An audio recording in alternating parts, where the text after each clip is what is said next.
Amém, queridos? Dando continuidade, então, à palavra de domingo não, de sábado passado,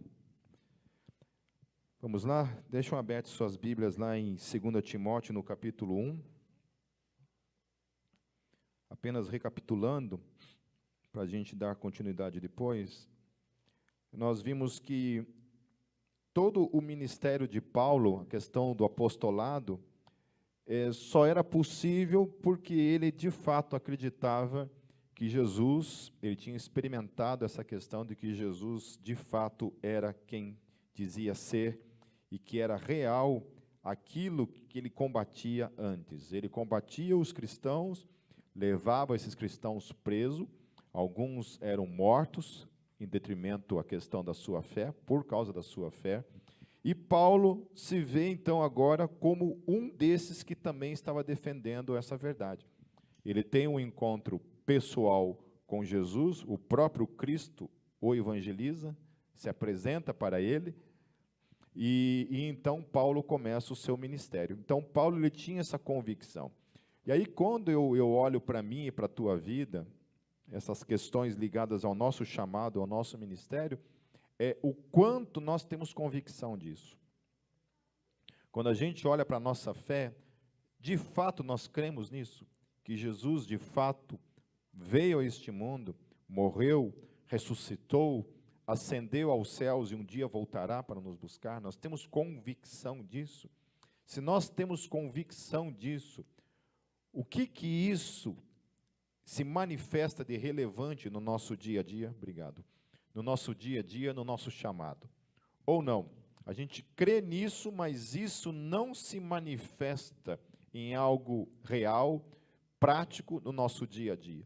Como é que isso funciona comigo e com você? Então, a primeira coisa que para manter a chama do Evangelho acesa no nosso coração, essa convicção tem que se transformar em prática. Ok? Eu tinha comentado de uma menina que eu conversei semana passada, e que ela perdeu o pai já há 1 ano, mais ou menos, perdeu o pai, e o que manteve ela na fé foi o chamado dela. Ela se manteve fazendo as coisas dentro do reino, e isso, de alguma forma, fez com que a chama do Evangelho não se apagasse dentro dela.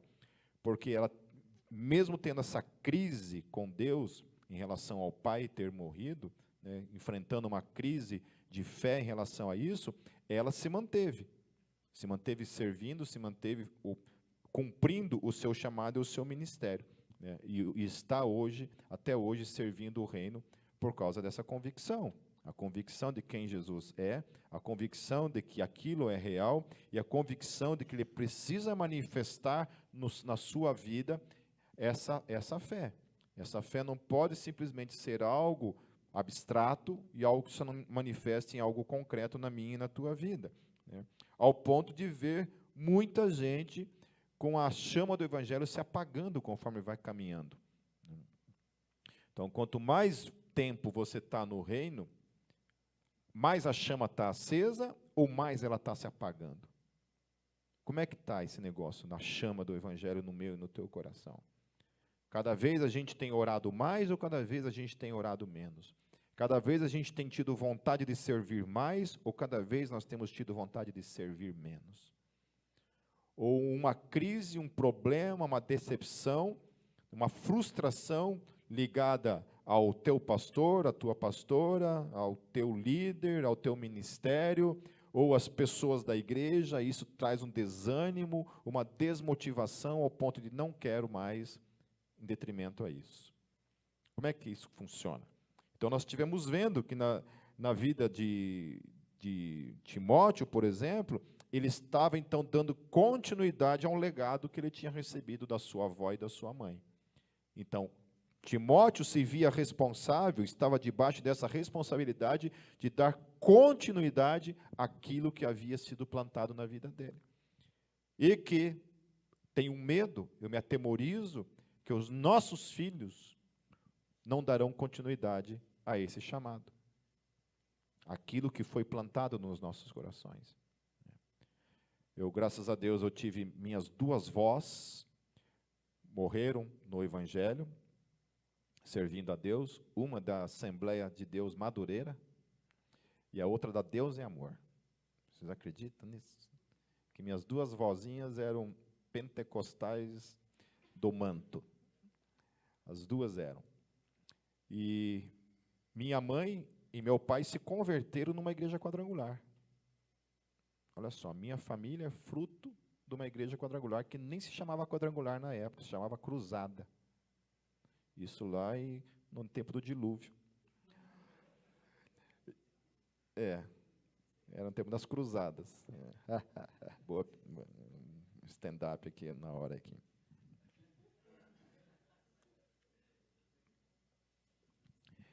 E então, de alguma forma, mesmo no tempo que eu estive fora da igreja, o evangelho estava ali, a chama do evangelho no coração.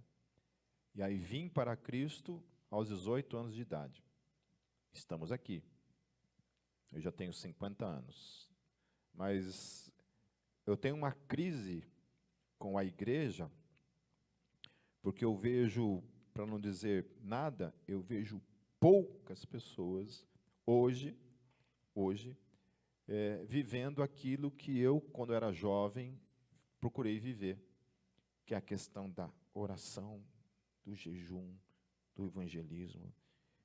Nós não tínhamos outro propósito na vida, a não ser fazer aquilo que Deus tinha chamado a gente para fazer. Até uma vez eu escrevi um post, dizendo assim: no meu tempo de jovem, a minha grande preocupação era orar mais, buscar mais a Deus, ler mais a Bíblia, servir mais, evangelizar mais. Essa era a minha preocupação quando eu era um jovem com 18, 19 anos de idade. Qual é a preocupação do jovem cristão hoje, com 18, 19 anos de idade?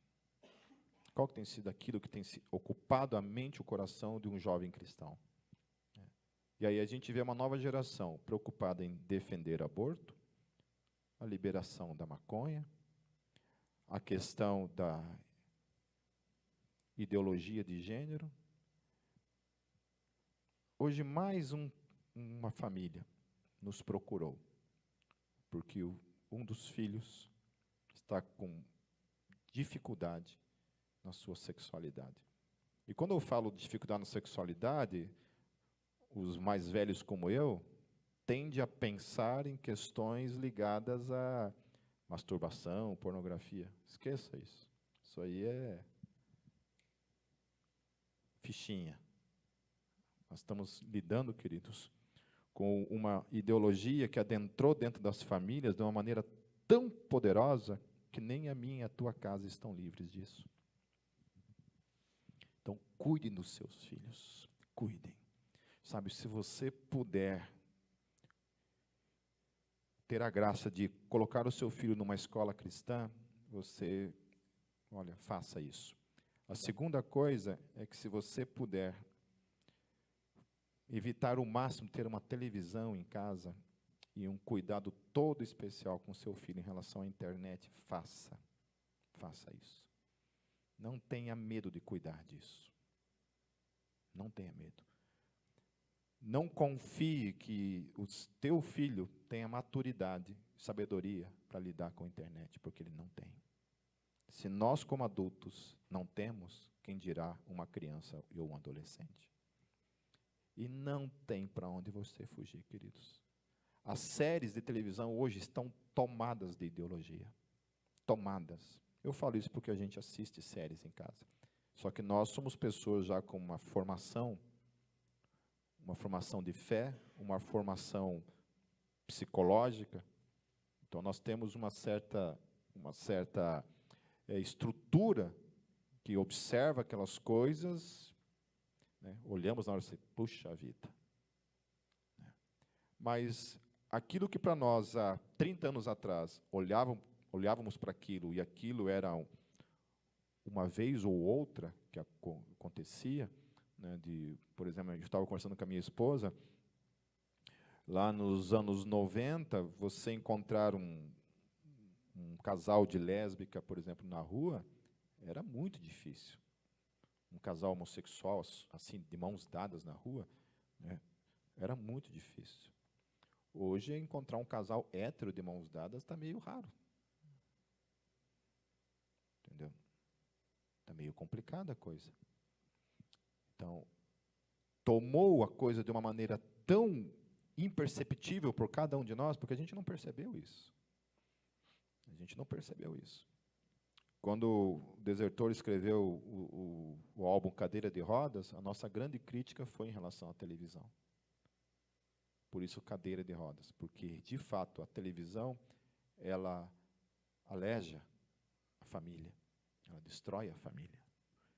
Uma vez foi feita uma pesquisa sobre a influência da Rede Globo na família, numa cidade que ainda era muito de interior e quase não tinha, né, luz elétrica, tudo. Daí veio luz elétrica, veio o progresso, e a televisão chegou até aquele lugar. E o divórcio aumentou, assim, drasticamente, absurdamente aumentou, como influência da televisão. Então, a gente está sendo influenciado o tempo todo. O tempo todo está sendo influenciado.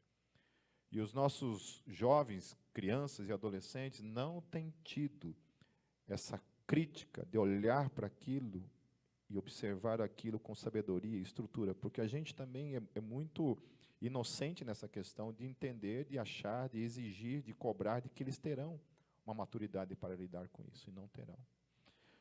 Eu vendo uma jovem de uma tribo africana, na ONU, eu não lembro se foi na ONU, onde que foi, e a discussão era que uma holandesa, uma política holandesa se levantou e ela começou a falar para essa mulher assim, sobre a luta dela pelas mulheres na sua nação, e que sugeriu para ela que dos direitos que ela deveria lutar pela sua nação é o direito ao aborto.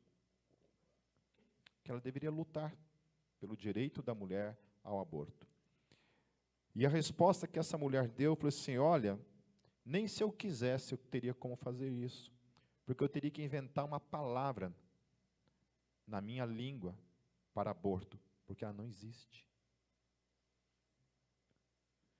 Se eu chegar para a minha mãe, para os meus avós, para qualquer pessoa da minha tribo, e eu sequer sugerir que eu tenho o direito de matar uma pessoa, eu nem teria como fazer essa frase, como construir essa frase, porque essa frase não existe como ser construída na minha língua. E eu teria que chegar para os meus pais e para os meus avós e dizer que eles sempre estiveram errados, e que os pais e os pais, os pais e os pais e os pais sempre tiveram errado. Que toda a história da humanidade, todos estiveram errados. E que agora a minha geração é que está certa.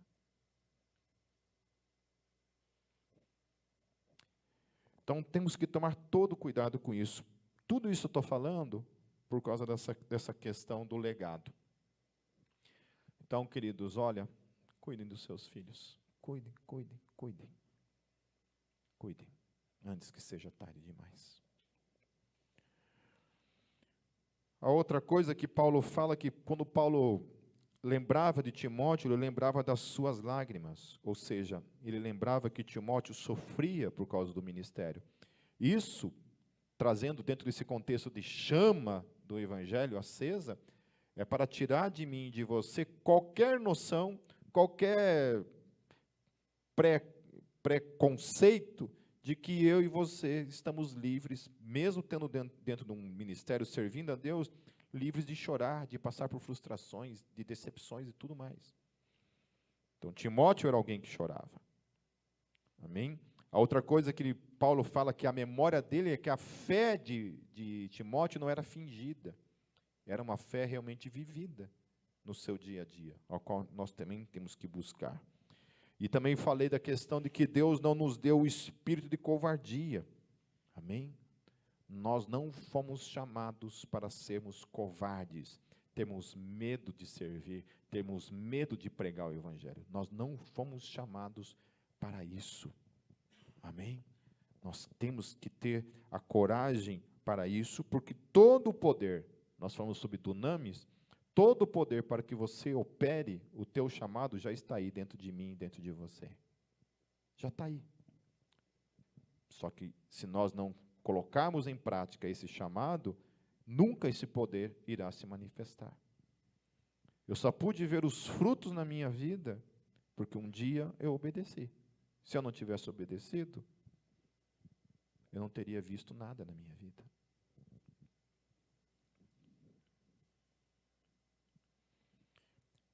E Paulo fala lá no versículo 8, ele fala assim: não se envergonhe de testemunhar do Senhor. Amém? Não se envergonhe. E nem sempre o não se envergonhar tem a ver com, por exemplo, a questão da vergonha mesmo. Eu tenho vergonha de pregar o evangelho. Eu tenho vergonha. Bom, eu posso dizer para vocês, sem dúvida nenhuma, que quando eu comecei o meu ministério como evangelista, eu tinha vergonha. Morria de vergonha. Vergonha de pregar o evangelho? Talvez isso tivesse alguma coisa ligada a essa questão da vergonha também de pregar o evangelho. Mas era vergonha mesmo. Eu era um cara muito tímido, meio jacu do mato mesmo. Morria de vergonha de chegar numa pessoa e falar de Jesus para essa pessoa. Eu tinha vergonha em relação a isso.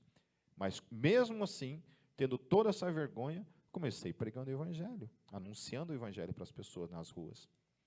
E isso depois se tornou uma coisa mais fácil. Então, não se envergonhe de testemunhar. E a outra coisa que ele fala assim, suporte os sofrimentos. Suporte aquilo que você tem que experimentar no seu ministério. Às vezes o sofrimento não é necessariamente um sofrimento como eles viviam na época, que era aquele sofrimento de você literalmente apanhar, ser perseguido por causa do evangelho, que era o que eles sofriam naquela época. Mas às vezes suportar o sofrimento é justamente isso, de estar no ministério, passar por problemas dentro do ministério, às vezes nas relações que você precisa, né, ter ali. Olha, queridos, liderando o ministério do louvor desde o início dessa igreja, eu não desenvolvi um câncer de estômago porque Deus é muito gracioso comigo. Sério mesmo, porque gastrite já foi. Só faltou o câncer, a gastrite chegou ali pertinho. Mas, sério mesmo, tinha um baterista na igreja, não vou falar o nome do endemoniado. Eu passava a escala na segunda-feira, falava assim, olha, até sexta-feira tem um ensaio, né? A gente ensaiava na sexta-feira e no domingo era o culto. Né? Não é o que não é o que está presente hoje. Mas chegava ali na sexta-feira, ele já, lá da porta, ele dizia assim, já vou avisando que eu não ensaiei, que eu nem tirei as músicas. Daí fazia o quê? Né? Eu, na hora, já começava a doer o estômago, né? Já estava aquela sensação de ânsia de vômito, porque tinha que passar por aquilo ali. Aí, uma vez, ok, né? Às vezes acontece, pode acontecer, né? Pode acontecer de alguma coisa assim, o cara não tirou. Aí depois, na outra semana, né, na outra escala, já vou avisando, já vou avisando. De novo, 2 vezes pode acontecer, né? Hoje eu estava lendo lá que Moisés foi considerado o homem mais manso da sua época, né? Eu falei, eu acho que eu sou o novo Moisés da atualidade. Né? E aí, uma terceira vez, já falou lá de novo, né? Já vou avisando. Falei, já vai avisando, então já vou te avisando. Vaza. Volta para casa. Daí, Satanás se manifestou. Aí, tchau. E mandei embora, literalmente. Né? Então, essas questões, mas o que tem a ver o ministério com a pessoa? Entende? Eu vou desistir do meu chamado por causa da pessoa? Você sabia que uma vez eu acabei com o ministério de louvor na Gólgota?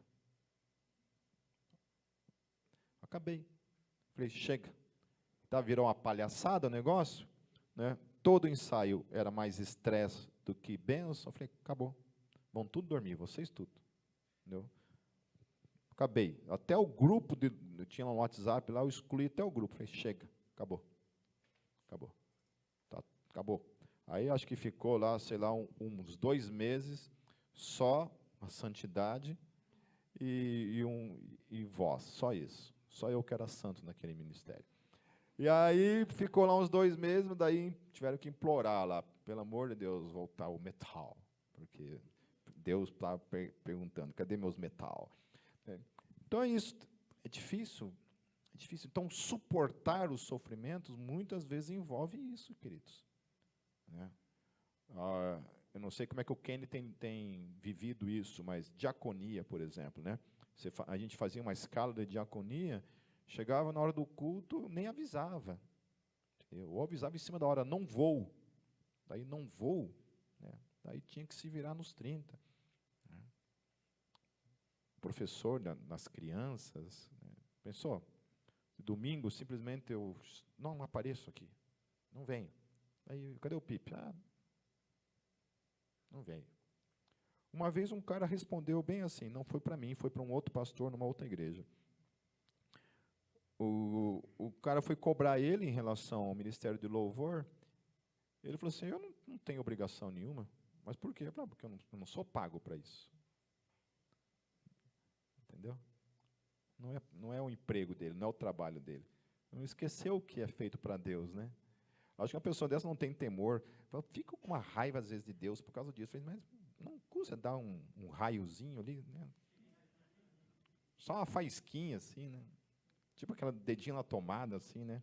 Para o cara se ligar do que está acontecendo, da gravidade do que está sendo dito, do que está falando. Amém, queridos? E aí Paulo fala, por que de tudo isso? Porque essa é uma santa vocação. O teu chamado, ele é santo, queridos. Você recebeu um privilégio da parte de Deus, de servir o nome dele. Amém? Continuando, a partir do versículo 10, diz assim, sendo agora revelada pela manifestação de nosso Salvador, Cristo Jesus, ele tornou inoperante a morte e trouxe à luz a vida e a imortalidade por meio do Evangelho. Então, ele tornou inoperante a morte na vida de quem? Na vida do cristão. A morte não tem mais poder sobre a minha e sobre a tua vida. E quando ele fala, trouxe à luz a vida, é porque Jesus revelou a vida, que é ele mesmo. Amém?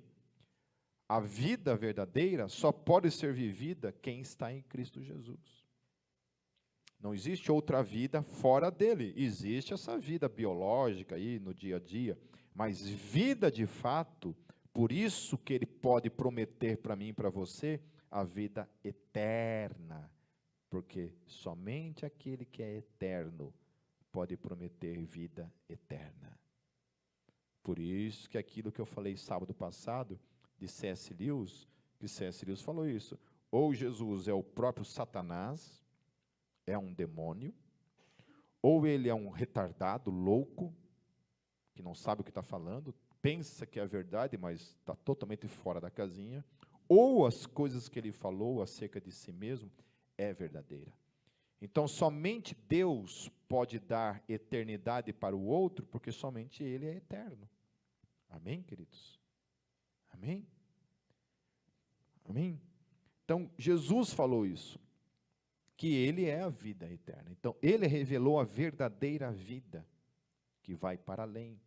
Então, a nossa vida nesse mundo não é a verdadeira vida. A verdadeira vida ainda está por vir. Amém? Então, por qual meio ele trouxe a vida eterna? Por meio do Evangelho. Esse Evangelho que nós todos experimentamos no dia a dia. Então, versículo 11, deste Evangelho fui constituído pregador, apóstolo e mestre. Por essa causa também sofro, mas não me envergonho, porque sei em quem tenho crido, e estou bem certo de que ele é poderoso para guardar o meu depósito até aquele dia. Então, quando a gente lê Paulo falando assim, por causa do Evangelho eu também sofro, olha que coisa linda. Ele está dizendo para mim e para você isso, olha, o Evangelho é tudo lindo, a vida eterna é linda, a pregação do Evangelho é linda, servir a Deus é lindo, essa santa vocação é lindo, esse chamado é lindo, todo ele é lindo, porém dentro dele existe o sofrimento. Existe o sofrimento. Por isso que quando eu dou aula de apologética, sempre quando chega na questão de falar sobre o problema do sofrimento, que é o grande argumento acerca da não existência de Deus, né? Então, se argumenta de que porque existe o mal, logo Deus não existe. E sempre quando eu falo para os meus alunos, eu falo assim, sempre quando você for questionado com o mal acerca da não existência de Deus, se o mal existe, logo Deus não existe, portanto, se Deus existisse, não existiria o mal, você tem que argumentar o seguinte: que Deus você está falando? Qual Deus? O teu Deus. Porque o Deus ateu é esse. É um Deus que, se existisse, não existiria o mal. Então, esse é um Deus criado na mente de um ateu. O Deus que a Bíblia revela é outra coisa. O Deus que a Bíblia revela, uma vez eu falei isso para um ateu, falei, o Deus que a Bíblia revela, queridos, veio a este mundo, apanhou, foi cuspido, foi rejeitado, subiu numa cruz, morreu numa cruz. Se você quer falar de sofrimento, eu estou falando de um Deus que sofreu. Esse é o Deus da Bíblia. Então, na Bíblia não existe incompatibilidade entre a existência de Deus e a existência do mal, do sofrimento e da morte. Porque o próprio Deus veio a este mundo, sofreu e morreu. Quando Jesus grita naquela cruz, Deus meu, por que me abandonaste? Ali acabou toda a incompatibilidade entre a existência de Deus e a existência do mal. O mal é real? É. E Deus se revelou em meio ao sofrimento. Ele está presente, mesmo existindo sofrimento. Porém, a grande promessa bíblica é que o mal terá um fim. Amém? A grande promessa bíblica é que todo mal, ele é passageiro. Às vezes nós estamos em casa passando por um momento difícil, às vezes com dor, às vezes com sofrimento, alguma coisa mais física mesmo, às vezes emocional. E eu sempre falo isso para minha esposa. Eu falo, isso não dura para sempre. Vai acabar. Um dia acaba. Porque no dia em que o cordão, o fio de prata foi cortado, vai acabar de vez. Tem uma coisa que é lindo na morte, é isso. Quando um cristão morre, uma das coisas que a gente pode verdadeiramente se alegrar é isso, que acabou o sofrimento, acabou o medo, acabou o desespero, acabou tudo. Acabou a necessidade. Agora é uma nova página para ser vivida para todo o sempre. E a melhor parte da história, então, se inicia. Amém? Então, quando a gente fala de sofrimento, a gente talvez não consiga medir do que Paulo está falando. Então, lá em 2 Coríntios 11, 23, 28, olha o que o texto diz, para mim e para você. Paulo dizendo, são ministros de Cristo, falo como fora de mim, eu ainda mais. Em trabalhos, muito mais, em açoites mais do que eles, em prisões, muito mais, em perigo de morte, muitas vezes, recebi dos judeus 5 quarentenas de açoites, menos um, 3 vezes fui açoitado com varas, uma vez fui apedrejado, 3 vezes sofri naufrágio, uma noite e um dia passei no abismo, em viagens muitas vezes, em perigos de rios, em perigos de salteadores, em perigos dos da minha nação, em perigos dos gentios, em perigos na cidade, em perigos no deserto, em perigos no mar, em perigos entre os falsos irmãos, em trabalhos e fadigas, em vigílias muitas vezes, em fome e sede, em jejum muitas vezes, em frio e nudez. além das coisas exteriores, me oprime cada dia o cuidado de todas as igrejas. Então, isso é sofrimento. Quando olho para isso, eu só posso dizer uma coisa, que eu sou 100% feliz. Porque a minha vida não está anos-luz de distância da realidade disso que Paulo fala. A única coisa, talvez, que se assemelhe aqui entre a minha vida e a vida de Paulo é essa questão que me oprime cada dia o cuidado com a igreja, que é uma opressão cuidar de vocês. É a única coisa que está parecida com a vida de Paulo. No mais aqui, eu nunca vivi isso. Eu nunca vivi isso. Amém? No versículo 13, retenha com fé em Cristo Jesus o modelo da sã doutrina que ouviu de mim. Então, guarde isso. Não abandone isso. Não deixe isso. Continue com a chama do Evangelho acesa no teu coração. Quanto ao bom depósito, guarde-o por meio do Espírito Santo que habita em nós. Versículo 15. Você sabe que todos os da província da Ásia me abandonaram, inclusive Fígelo e Hermógenes. Então, olha só, mais isso, a questão do abandono. Então, nós como pastores, assim, a gente tem que estar sempre olhando para a igreja como algo que pertence a Deus, não pertence a mim e a Kátia. Então, vocês não são nossa propriedade. Vocês fazem parte de uma comunidade, uma congregação, uma eclésia, que se reúne aqui. Mas dos que estão hoje aqui, nessa noite, nenhum de vocês começou comigo e com ela. Praticamente todos me abandonaram, nos abandonaram. Porque esse é um sentimento que, primeiramente, nos vem. Mas a gente luta contra isso. Para você não morrer, não adoecer, você luta contra esse sentimento de abandono, todos os dias. Mas eu estou só falando para vocês porque esse é o sentimento que vem, de abandono. O sentimento de abandono. Ao ponto de, muitas vezes, eu pensar em largar tudo, para não sentir mais isso na minha vida. Ao ponto de falar assim, quer saber de uma coisa? Deixa eu viver outra coisa. Eu invejo muitos de vocês assim que têm um trabalho normal, em que você acorda todos os dias, você vai para o teu trabalho, você não se preocupa com pessoas, você volta para casa, dorme, no outro dia a mesma coisa, passa a semana inteira, você não se preocupa com isso. Não existe essa preocupação no teu coração. Porque para nós é difícil isso, todos os dias acordar e ter sobre as nossas vidas a preocupação com as pessoas. Passar a semana ali aconselhando, ouvindo, e aí você recebe pedidos de oração de todas as formas, né?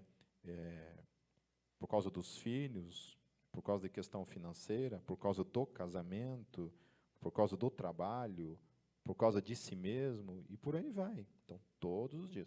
E aí, o problema de existir internet hoje, porque isso não se resume a vocês. Daí vem gente do Brasil todo, gente de fora do país, que te procura também para expor. Então, imagina, você todo dia trazido para essa realidade. Mas isso é um chamado, e eu entendo que isso é um chamado. Mas estou falando tudo isso para vocês, porque o sentimento é esse, e, no entanto, eu estou aqui. Amém? Eu não abandonei vocês. Amém? Eu estou aqui. Vontade, nós tem. Mas eu não abandonei vocês. Eu fui da igreja presbiteriana praticamente a minha vida toda. Eu nunca fiz parte de outra denominação antes da Gólgota. Sempre fui da igreja presbiteriana. E eu lembro que na época que eu estava na igreja presbiteriana, eu recebi convites de outras igrejas para que fosse para outras igrejas. Porque as pessoas olhavam para o meu chamado, o meu ministério, lá dentro da igreja presbiteriana, e achavam que eu estava matando o meu ministério lá dentro. Talvez isso fosse verdade, mas o meu sentimento de fidelidade para com aquela eclésia era maior do que isso. E eu não conseguia me ver em outra igreja, porque eu sentia que eu deveria ser fiel para com aquela igreja. Quando eu vim embora para Curitiba, aquela eclésia ficou lá em Foz do Iguaçu. Então, o meu compromisso não era com a Igreja Presbiteriana do Brasil, o meu compromisso era com aquela eclésia que tinha me gerado em Cristo Jesus. E eu não tinha como continuar em comunhão com aquela igreja, porque eu estava em outra cidade. E aqui, então, procurei outras eclésias, mas não se ajustou. E aí começou a Gólgota. Então, hoje eu tenho esse compromisso. Eu sempre falo isso para a Kátia, que mesmo que se um dia nós sairmos do ministério pastoral, a Gólgota, se continuar existindo, sempre vai ser a minha Antioquia, a minha igreja. A igreja a qual eu amo, a igreja a qual eu quero servir até o fim dos meus dias.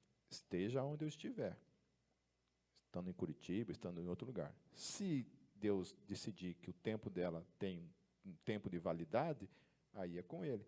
Mas se depender de nós, a gente vai fazer até onde Ele quiser. Amém? No versículo, então Paulo ele fala isso, né, no versículo 15, que todos haviam abandonado ele. Então, além de todo o sofrimento que ele estava passando, existia talvez o pior sentimento de tudo, que apesar de tudo que ele havia feito, os caras tinham abandonado ele. Não é horrível isso? O Senhor conceda misericórdia à casa de Onesíforo. Não bonito, né, gente? Porque muitas vezes ele me reanimou e não se vergonhou por eu estar preso. Olha que coisa linda isso. Você é o tipo de pessoa que encoraja os outros, reanima os outros? Ou é o tipo que desencoraja, que traz aquele peso, né? Uma coisa muito legal no tempo em que a gente esteve servindo lá o Steiger, na Alemanha, em 2013, 14, né? Foi isso, né? Foi a forma como os americanos lidam com essa questão da igreja. O americano ele tem por cultura, não sei se isso é uma cultura americana ou se é uma cultura do pessoal do Steiger, né? Mas aquela coisa assim, toda vez que a gente fazia qualquer coisa que fosse, sei lá, tocava no louvor, terminava o louvor, eles falavam assim, good job. Bom trabalho. Muito bom. Good job. E aí? Quantas vezes você elogiou as pessoas, elogia as pessoas, ou agradece as pessoas? Olha, bom trabalho, muito bom. Muito bom. Então, Onesíforo, apesar do nome feio, era uma pessoa que encorajava Paulo no seu dia a dia. No versículo 17, pelo contrário, quando chegou a Roma, procurou-me diligentemente até me encontrar. Conceda-lhe o Senhor que naquele dia encontre misericórdia da parte do Senhor. Você sabe muito bem quantos serviços ele me prestou em Éfeso. Amém. Conclusão, meus queridos, em meio a todo sofrimento e abandono, Paulo sabia em quem ele cria. E manteve viva até o fim a chama do Evangelho, a chama do teu chamado. Amém? Que a gente possa buscar isso para as nossas vidas, meus queridos. Permanecer acesa a chama do Evangelho na minha e na tua vida. Amém? Não deixe com que ela apague. Porque uma das coisas que o Senhor Jesus falou, que antecederia o fim de todas as coisas, é a manifestação da grande apostasia. Não sei se já é o tempo em que isso está acontecendo, mas o Senhor Jesus profetizou isso, que antes da sua volta, haveria uma grande apostasia. Pessoas no mundo todo abandonariam a sua fé, deixariam morrer a chama, apagar a chama do Evangelho em seus corações.